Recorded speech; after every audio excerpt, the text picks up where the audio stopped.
alaikum and a very pleasant and very good morning to you all. Dear students, I hope that all of you people are quite fine. Well, this is Mrs. Lubna Yasser and I'm the resource person of 19th century English novel. Well, dear students, so far in the subject of 19th century English novel, we discussed the novelist Charles Dickens and his novel Great Expectations, and we have been through the key plot details of the novel, and we've also analyzed the character map, and we have been through the summary of the chapters, quite critical comments and critical analysis of the chapters one by one. And today we are to see the characters in depth with visual analysis and evidences. So let's start with the major characters that are Pip, who is the protagonist or the hero of the novel, and Estella.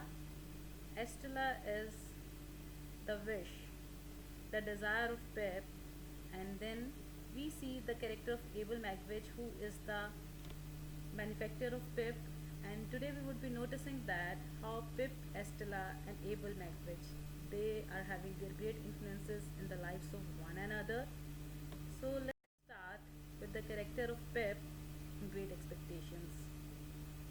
Well, I have taken this slide, or I have taken this clip of Pip from one of his movie adaptations, and now you can see Pip as a gentleman over here.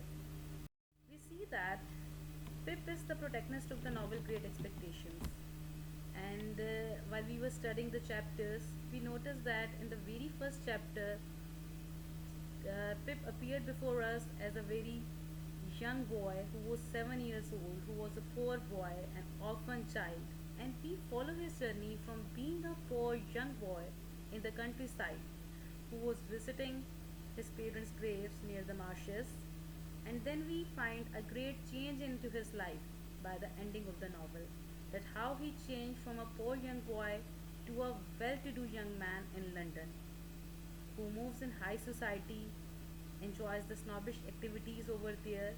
So we see that although he has always been quite restless about his past, because he was ashamed of his past and he didn't like the poor situation of him, and he always wanted to improve his position in society. He wanted to be a richer person in society, and he wanted to have a high status in society. So, for all these things, we noticed that there were two things that really mattered in his life, that encouraged Pip in his efforts. That how can he be a gentleman? And these two things were, the very first thing was his love for Estella, that proved to be a great motivating force for him. Because Pip knew this thing, that Estella is a character, or Estella is a lady who is of a higher, richer social class. And if he wanted to marry Estella, so he must be of her position, and so he feels that while she is from a higher social class, he feels unworthy of her. Therefore, he wishes to improve himself so that he can demand the hand of Estella from Miss Havisham. And then we see that the other motivating great force in his life was the sudden coming of money, which was quite unexpected for him, but that was the great motivating force for him. This allows him to move upwards in society, and he wanted to become a gentleman. So we see that by having this money, he was able to do that. He became a gentleman. We notice this thing, that though these were the two main factors, and that proved to be the great motivating forces for Pip's upbringing and for Pip's change in life, we notice this thing, that it is important to understand over here that Pip is fundamentally mistaken about both these motivating forces, about both these things in his life, about the love for Estella, and the second thing, the fortune that came to his way. Because we notice this thing, that he loves Estella, but she cannot love him in return, as you people have studied that in the course of novel, because she was being brought up in a sense that she need to avenge on account of Miss Havisham. And then the second thing, that is the money, that the money that he was expecting, that the money come from Miss Havisham. But on the contrary, the case was quite different. We notice this thing that the money comes from an unexpected and contaminated origin, which later on in the novel proved to be coming from Mr. Abel Magwitch. So both of his expectations and both of his motivating forces that are fundamentally mistaken by him. Then, dear students, we notice this thing as we are going to clearly analyze his character in great depth or in great detail. By nature, Pip was quite a kind person. He was quite sympathetic in his nature. He was basically a kind and helpful person to others. And from where we are getting this idea that he was quite sympathetic and quite nice person. We notice this thing that in the very first few chapters of the novel, while he was being introduced, we notice that while he was having an encounter with Abel Magwitch, who was a convict, he was in the very start afraid of Magwitch, but mainly he wanted to help him and eventually helps him out of pity. He was having feelings for Abel Magwitch. He sees the condition of the poor person over there, the convict, the escaped convict over there, and then his heart feels sorry and sympathetic about him. Much later, he makes sure that his friend Herbert, his friend Herbert who was having the money, he needs to start up in business. So he also wanted to offer money to him. However, he also goes through a phase in which he becomes a snob feeling ashamed of Joe. We notice this thing that as he was ashamed of his past, while he was enjoying a good life in London, a rich life in London, and while he has to meet Mr. Joe, so what he does over there, he shows quite a snobbish attitude over there. He was not behaving in a good manner to Mr. Joe, and he also said some nasty things to Biddy. And by the end of the novel, we felt this thing that he was quite ashamed of even this behavior of him. So he was showing off in front of his new rich friends because he didn't want to discuss or to show about his past. So that's why he was behaving like that. Otherwise, we notice this thing that he was having a kind and sympathetic heart, and he also feels quite bad about this attitude of him. That why he was behaving like that, quite showing off, quite boasting off in front of his friends and forgetting his family. So we see that it happens normally in one's life that while we are becoming rich, we don't want to remember the difficulties that we faced in our past life. Though we learn from those mistakes, but we don't want to. We really don't want these things to be disclosed to others. And we see that in the end, though, he goes back to being an honest and decent young man. And he has gone through the process of maturity while he learned so many lessons from his life. And he realized this thing that my behavior was not right. And we noticed this thing that he now become a maturer boy, a maturer gentleman who noticed that life is quite different as he was expecting. And we see that he also appears in front of us as the narrator who looks back at his younger self with a more mature eye. He is quite critical now of the mistakes he had made earlier. And this thing, that was the main point, readers, that was the main points, dear students, which helps the readers to sympathize with the central character of the novel. Here we feel sympathy, rather sometimes we feel empathizing towards him, because these feelings are quite natural to us all. Dear students, let me show you people some of the details of Pip's character with evidences and analysis. I have taken some of the lines from the text that I would be giving to you people as an evidence or providing to you people as an evidence. I want you people to have a good look at the evidences and then to analyze Pip's character. We have to see that how is Pip like this and what is the evidence of all that. And then we are going to analyze the character details of him. First of all, we notice this thing that Pip is quite sympathetic in nature. And how is Pip like this? How do we have that idea? We notice this thing that although he does not always show it, But at heart, Pip is both generous and caring. In the very start of the novel, he helps Magwitch. He feels sorry for Miss Havisham while she was being burnt, and he also feels sorry for the worries about Mr. Joe. Later, he helps Herbert, his friend, to set up in business. And what are the evidences of these things in the novel? Let me quote some of the lines from the text to give you people the evidence of that. He was awfully cold, to be sure. I half expected to see him drop down before my face and die of deadly cold. His eyes looked so awfully hungry, too, that when I handed him the file and he laid it down on the grass, it occurred to me that he would have tried to eat it if he had not seen my bundle.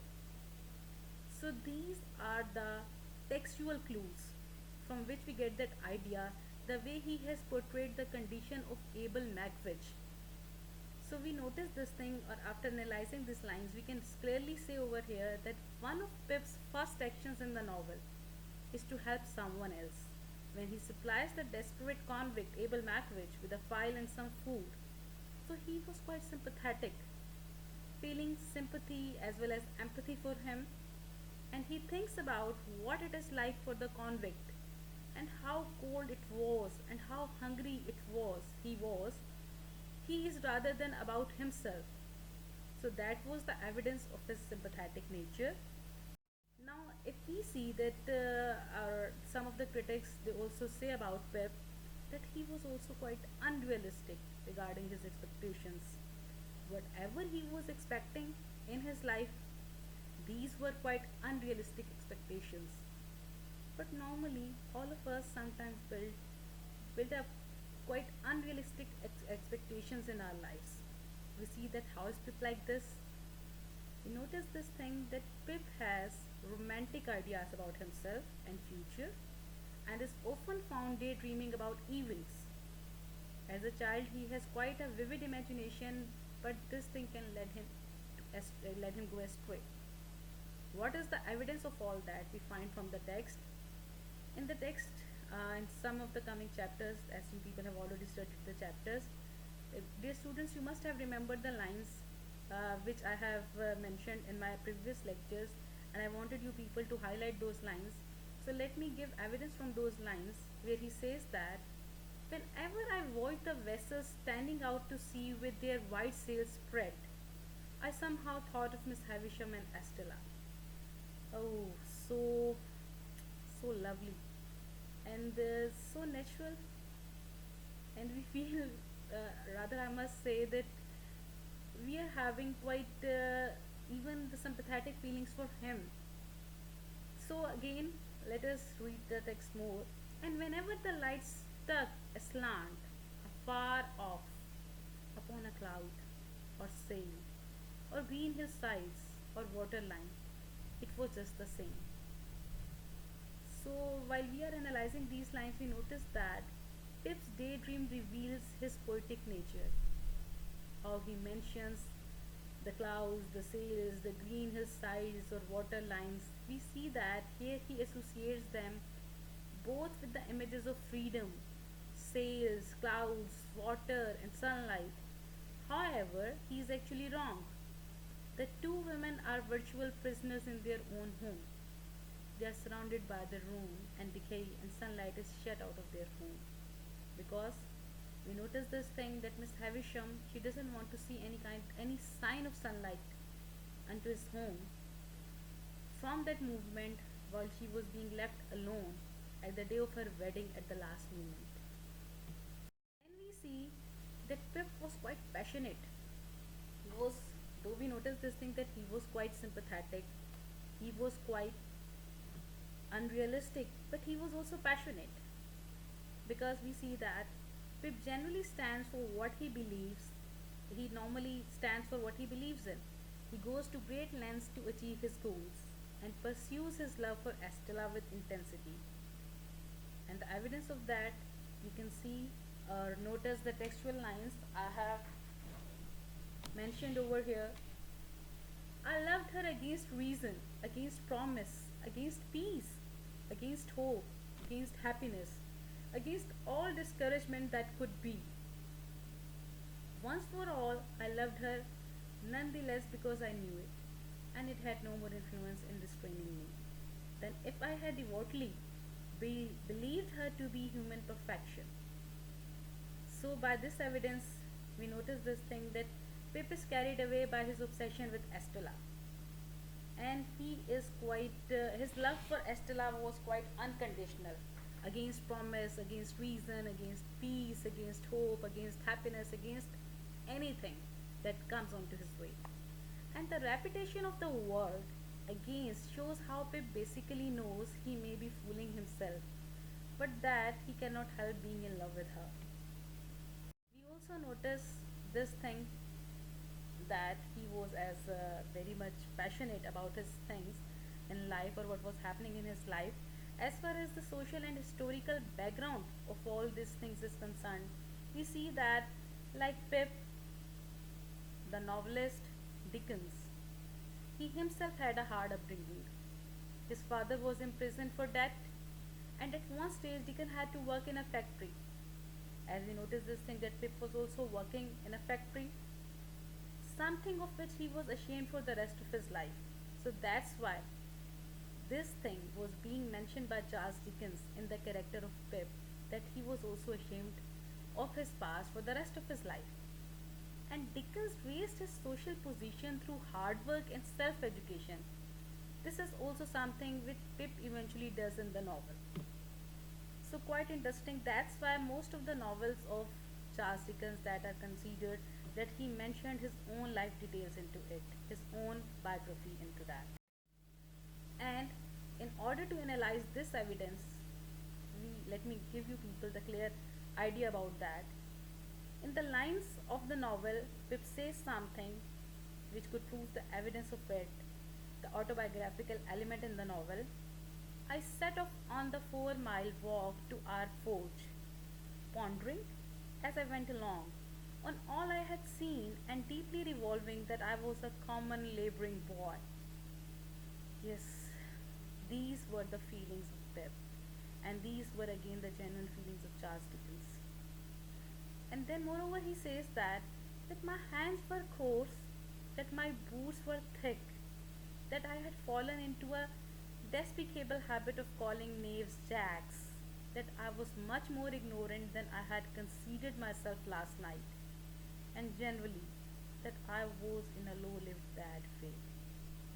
So here Pip, he is not, so here in the character of Pip, Charles Dickens is not actually mentioning or depicting Pip's life, rather he is depicting his own life. These were some of the details regarding the character of Pip. Now we are to notice who Estella is. We are going to see the character of Estella into great depth. We see that Estella in Great Expectations, she appears, she is the heroine of the novel. She is just like Pip. In what case? Because she is also an orphan, and she is subject to abuse by her adoptive mother, Miss Havisham. In Estella's case, it is psychological rather than the physical abuse. Physical abuse was in the case of Pip because he has to work hard in the factory. But as Estella was enjoying good health and she was living with wealthy Miss Havisham, but psychologically she was being abused. She is brought up to despise men, but to use her beauty to attract them and then break their hearts, because this was the thing that she was being brought up into that way by Miss Havisham, because she wanted Estella to avenge for herself, and Pip is possibly the first of her victims. So we see this thing that although only a child herself, she ridicules his background and lack of education when she grows older. However, she seems to have developed a soft spot for Pip, but it is quite late now. We also notice this thing that she repeatedly warns him that she cannot love him in return, but he will not listen because the feelings of Pip were quite genuine and quite natural for her. And we see that Estella's upbringing means that she becomes cold and cruel. That was the basic motive, and that was the basic force which we have seen in character of Estella on account of Miss Havisham's brought up. Miss Havisham wanted her to be cruel and cold towards others, and Dickens makes it clear that Estella behaves as she does only because of her upbringing, so that the reader is also sympathetic towards her because she was brought up in that sense. So there was no fault of her while having all these things. And we notice this thing that Estella enters into a disastrous and abusive marriage with Bentley Drummond, and we also feel sympathetic towards her. When he is killed, she becomes a widow, free to associate with Pip once more. That was what readers of the novel they wanted at that time. So the story was knit in such a way that it created quite a lot of involvement of readers, and Charles Dickens presents the characters in that way. He knit it in a very well mannered way that we wanted to see the changes in the character of everyone, and even by the end eventually we notice this thing that Estella, she is ready to marry Pip. She's ready to marry to Pip, and she's quite free for Pip. And readers also wanted this thing. Let's have a good look towards the character of Estella. He finds her quite attractive. She was no doubt quite beautiful. And how is Estella like this? What were the evidences? We are to analyze that. We see that Estella is spoiled and Miss Havisham lavishes her with possessions, particularly jewelry, and every kind of ornament was being given to her. And she uses these things to literally attract man towards her. So we notice this thing that Estella was being brought up in that way because she has to take revenge of Miss Havisham from all the male members of the society. And the evidence of all that you can find from the text is, while we were reading the text, let me highlight those lines again. Dear students, you must have noticed these lines in the course of the novel in studying the chapters. Moths and all sorts of ugly creatures, replied Estella with a glance towards him. However, about a lighted candle? Can the candle help it? So this was the behavior of Estella. Just as a candle flame will destroy a moth, so Estella uses her attractiveness to destroy men's hearts. So notice the beauty of these lines, and we also appreciate the writer's styles towards writing this novel. The glance she gives Pip as she says this, it suggests that he too is one of those creatures to whom she would try to destroy on account of using her attractiveness. And we also notice this thing that Estella is quite spiteful. How is Estella like this? Because when they are children, Estella mocks Pip for his common background and his speech, manners, and appearance. She almost certainly marries Bentley Trumbull out of the pure spite. And from the text, we can have the evidence of all that. He calls the knaves jacks, this boy, said Estella with disdain before our first game was out. And what coarse hands he has! And what thick boots! So she was over here trying to ridicule. Despite having only just met Pip, Estella thinks nothing of insulting someone who is a guest in her home. She repeatedly calls Pip boy in order to demonstrate her superiority, though she is. We notice this thing, though she is only a girl herself, but she says a boy. She wants to humiliate him. She also makes nasty comments about his hands and boots. In fact, she was being brought up in that way, as I already discussed with you people. So these are the lines where we see that, or we find the evidence of her spiteful nature.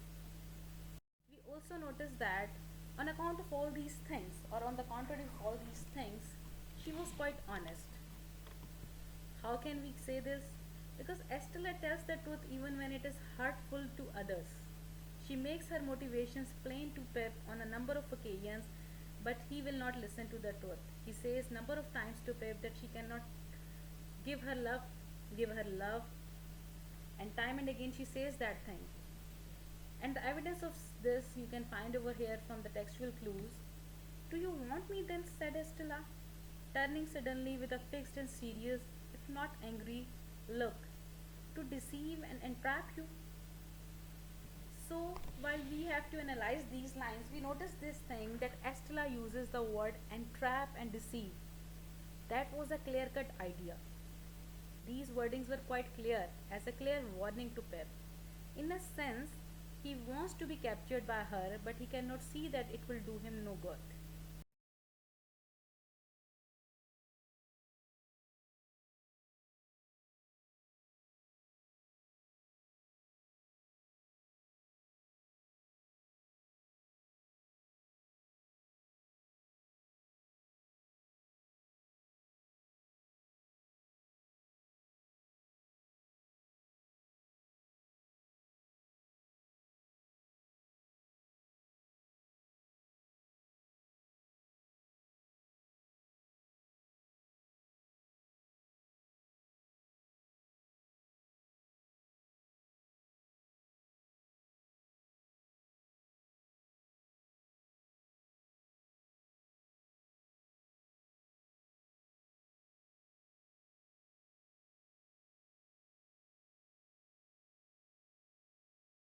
So, Estella, in order to analyze this, we let me give you people another evidence. So said Estella, I must be taken as I have been made. The success is not mine, the failure is not mine, but the two together make me. It means that she was having no control over her. She was being pushed up, or she was just spending her life as Miss Havisham to wanted her to be. So she was saying that I was just made like that. The success is not mine, the failure is not mine. And we also feel quite sympathetic towards her character. Now let us analyze the character of Abel Magwitch in Great Expectations. Yes, dear students, as we notice from the very first chapters of the novel, as he appears in front of us as an escaped convict. So his character is very much important in the course of the novel, and we see that Magwitch also acts as one of the fatherly figure to Pep, along with Joe and along with Mr. Jaggers. Although he terrifies Pep when he is a boy, in the very first meeting with him. But Magwitch grows to love Pip as his own son, and he tries to help him to become a gentleman later in his life. Pip also comes to love and respect the older Magwitch. Let us have some of his character details with evidence and analysis. He was quite threatening in the very starting of the novel. How is Magwitch like this? Magwitch has had a brutal life and had to fight for everything. He threatens Pip on the marshes and Herbert when he returns to London unexpectedly. He physically even attacks Compeyson to prevent his escape. Evidence of that you can find from the text. Hold your noise, cried a terrible voice as a man started up from among the graves at the side of the church porch. Keep still, you little devil, or I'll cut your throat. So, in a very aggressive manner, hold your noise. Keep still, you little devil, or I'll cut your throat. He said this thing. To the young Pip, Magwitch appears to be a terrifying monster. He was just 7 years old at that time. Moreover, he was an orphan, and he notices the voices of such a person who was an escaped convict. So the voices were quite threatening to him. He is an escaped convict, desperate to avoid capture, and he will say and do anything to keep his freedom. He wanted to be free. Macbeth's first words to Pip are a deadly threat, and the scene takes place in the graveyard, which adds to the sinister feeling. So, in the very start of the novel, the situation was quite horrifying, and we feel quite sympathy for Pip, and we also notice the character of Magwitch, Abel Magwitch, quite a threatening character which later on proved to be sympathetic towards Pip. We also notice this thing that he was seeking revenge. Magwitch wants revenge on Compeyson, his partner in crime who betrayed him. So he also seeks revenge on society in general for treating him harshly and unfairly. And this is also quite natural because we see a lot of persons in our life that they want to take revenge on account of the harshness they feel on the hands of the society, the way they are treated unfairly. So they wanted to take revenge from everyone.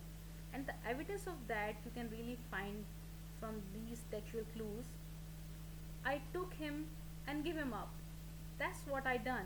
I not only prevented him getting off the marshes, but I dragged him here, dragged him this far on his way back. While we are to analyze these textual lines, we notice this thing that Magwitch he wants to make sure that compassion pays for what he has done, even if it means further punishment for himself. It doesn't matter for him. We notice this thing that he was quite even honored for his good deeds.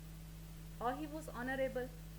We notice this thing that although he is a criminal, but Magwitch helps those who help him and tries to avoid getting innocent. He wants to basically avoid getting innocent people into trouble. So that was the good thing about the character of Abel Magwitch. He also admits to the crimes he has committed, which was not easy for the criminals that they are admitting or they are admitting their crimes. And we normally don't see these things in our lives. And the evidence of this can be can be taken from the text that he says that I took some victuals up at the village over yonder. You mean stole? Said the sergeant. And I'll tell you where from. From the blacksmith's. So here he's admitting his crime. Although technically it is Pip who does the stealing, but he saves Pip. Magwitch does not want the boy who has helped him getting into trouble, so he nobly takes the blame upon himself because he doesn't want to destroy the life of Pip who really helped him. He just wants to take revenge from those who were basically those persons from whom he really went into trouble. But otherwise, he was a nicer person, and he wanted to help the other persons, especially those persons who were facing difficulties in his life. So he wants to empathize with those persons. So that's why he helps Pep and he takes the blame unto himself. Then we also notice this thing that he is quite determined. Determined. How is Magwitch like this?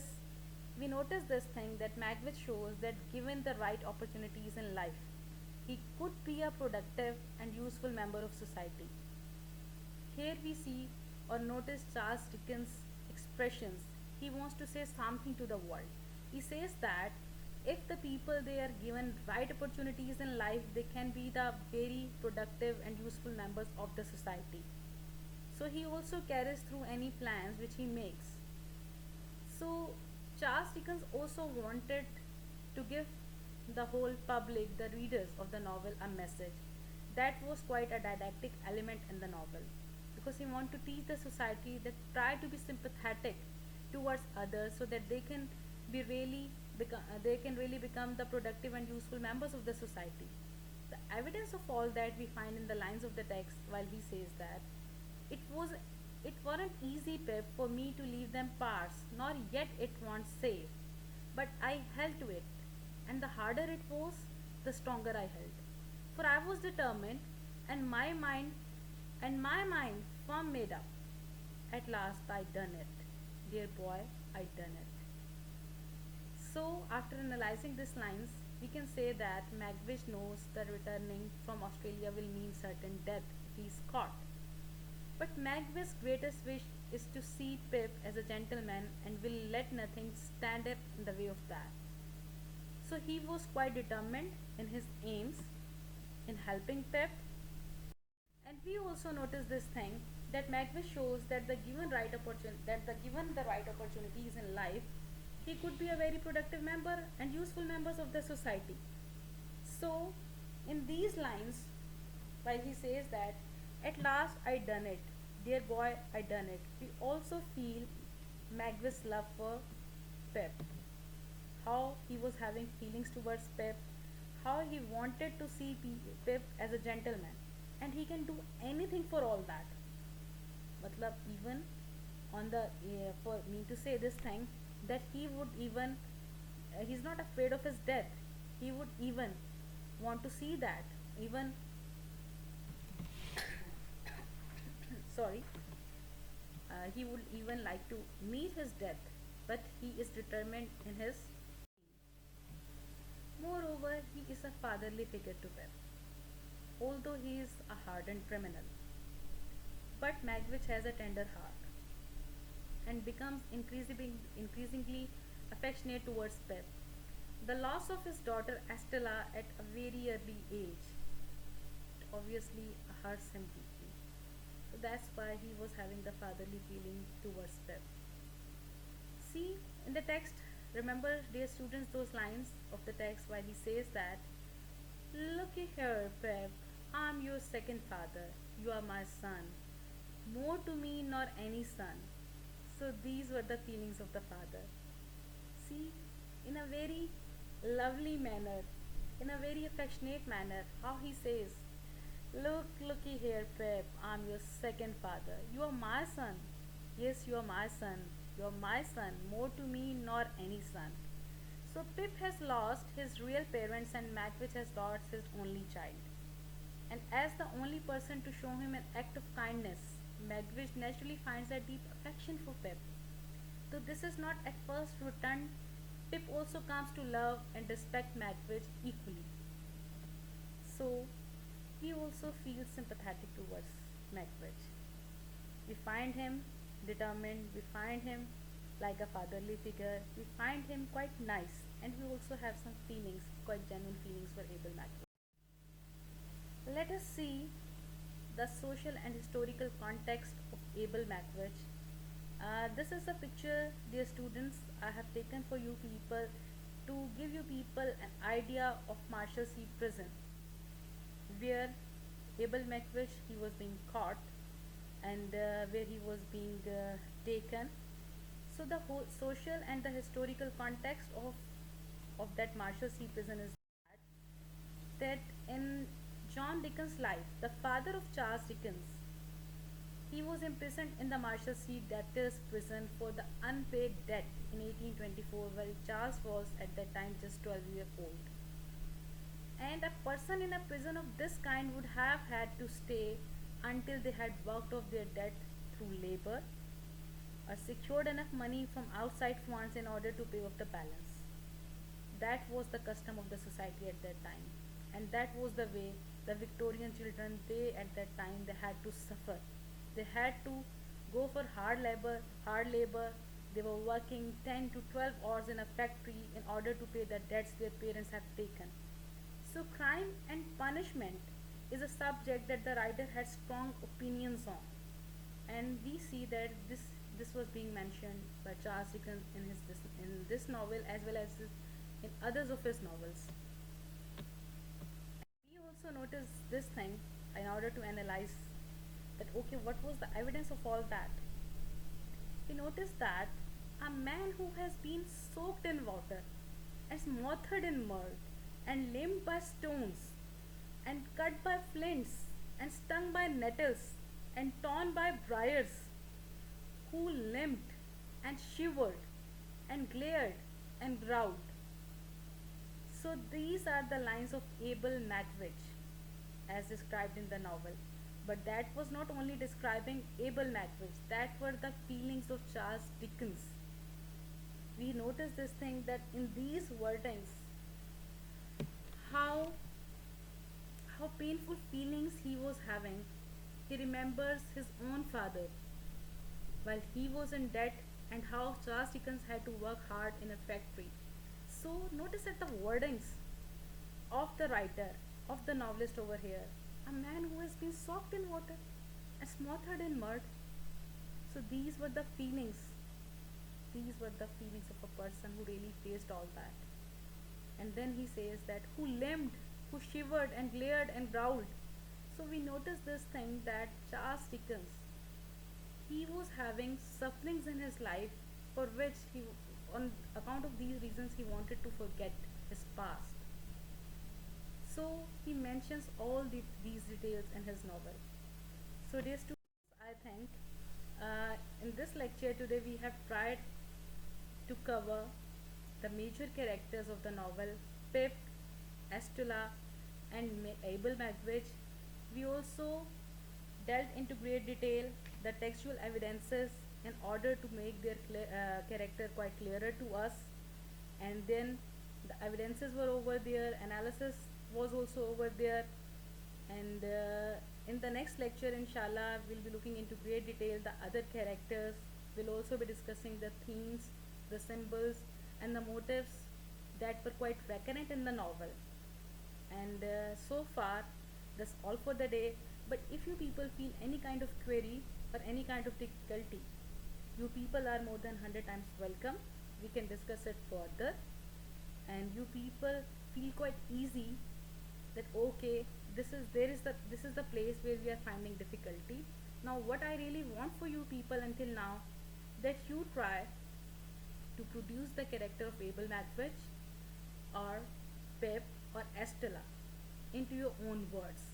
So I'm giving you a home task, and that home task is that you have to write the character and analysis of all these three characters, Pip, Estella, and Abel Magwitch. Thank you very much, dear students. That's all for the day. Wish you good luck.